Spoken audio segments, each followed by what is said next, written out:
این غزل رو میخونم، از اون غزل هاست که وقتی میخونی باید مکس کنی. اینجا من نمیتونم مکس کنم، باید بخونم پیش برم. یه مکس هایی رو با خودتون تصور کنید. بعد از یه بیت صبر کنید. اگه ویدیوی کار رو دارید میبینید به قول خودتون پازش کنید، نگه دارید، بعد از بیت سر این بیت یه ذره واسید، یه کیفی بکنید، برید سراغ ابیات بعد. خیلی عجیبه. هر که افتاد ز پا خاک نشین من بودم. هر که افتاد ز پا خاک نشین من بودم. هر که آمد به زمین نقش زمین من بودم. شوق سرخیل صف اهل نیازم کرده است. سجده‌ای هر که تو را کرد جبین من بودم.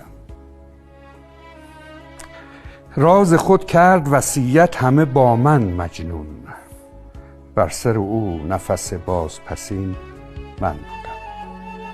لحظه آخر مرگ مجنون من نشسته بودم رو سرش. این زمان غیر من آنجا همه کس ره دارد. یاد روزی که در آن بزم همین من بودم. سعی من کردم و شد وصل نصیب دشمن.